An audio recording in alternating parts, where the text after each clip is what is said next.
Hi అండి, నమస్తే. Welcome back to our channel. ఈరోజు మన వీడియోలో అటుకులు అలాగే పల్లీలతో మంచి హెల్తీ స్వీట్ రెసిపీని అయితే ఏ విధంగా చేసుకోవాలో చూపిస్తాను. చాలా అంటే చాలా టేస్టీగా ఉంటుంది. నోట్లో వెన్నలా కరిగిపోతుంది. మరింత tasty and healthy sweet recipe చేసుకోవడం కోసం ముందుగా స్టవ్ ఆన్ చేసుకొని కళాయిలో అరకప్పు పల్లీలను వేసుకోండి. మంటను లో ఫ్లేమ్లో పెట్టుకొని పల్లీలను బాగా వేయించుకున్న తర్వాత ఒక ప్లేట్లోకి అయితే వేసుకొని మనం పల్లీలు తీసుకున్న అదే కప్పుతో అరకప్పు అటుకులను కూడా వేసుకొని మంటను లో ఫ్లేమ్లో పెట్టుకొని అటుకులను కూడా క్రిస్పీగా ఫ్రై చేసుకోవాలి. ఇప్పుడు వేయించుకున్న అటుకులు అలాగే పల్లీలను కూడా పూర్తిగా చల్లారనివ్వండి.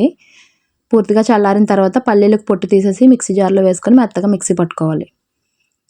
ఇలా మెత్తగా మిక్సీ పట్టుకున్న తర్వాత అదే మిక్సీ జార్లో వేయించుకున్న అటుకులు, 2 యాలకులు, 10 నుంచి 15 జీడిపప్పు పలుకులను కూడా వేసుకొని మెత్తగా మిక్సీ పట్టుకోండి. ఇప్పుడు ఒక గిన్నెలో మనం ఏ కప్పుతో అయితే పల్లీలు అటుకులు తీసుకున్నామో అదే కప్పుతో 1 కప్పు బెల్లం తురుము అలాగే 1 కప్పు వాటర్ కూడా వేసుకొని బెల్లాన్ని అయితే పూర్తిగా కరిగించుకోవాలి. ఇక్కడ బెల్లం పాకం రావసరం లేదు, కరిగితే సరిపోతుంది. ఇప్పుడు ఇలా కరిగించుకున్న బెల్లం వాటర్ని అయితే పక్కన పెట్టుకొని ఇప్పుడు స్టవ్ మీద ఒక కళాయిలో 2 టేబుల్ స్పూన్ నెయ్యి వేసుకొని నెయ్యి కొద్దిగా వేడైన తర్వాత జీడిపప్పు అలాగే కొద్దిగా కిస్మిస్ కూడా వేసుకొని దోరగా వేయించుకొని పక్కన పెట్టుకోవాలి. ఇప్పుడు అదే కళాయిలో కరిగించి పక్కన పెట్టుకున్న బెల్లం వాటర్ని అయితే వడకట్టుకొని వేసుకోండి.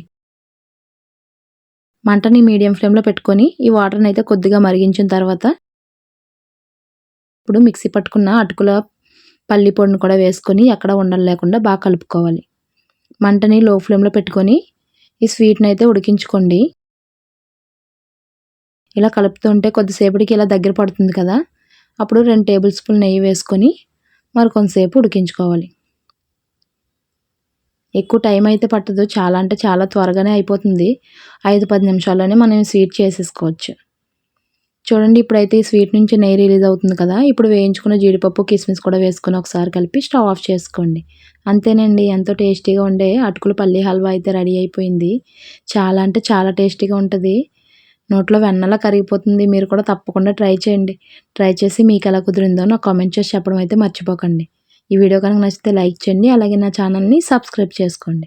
పక్కనుండే బెల్ ఐకాన్ని క్లిక్ చేయడం మాత్రం మర్చిపోకండి. Thank you for watching.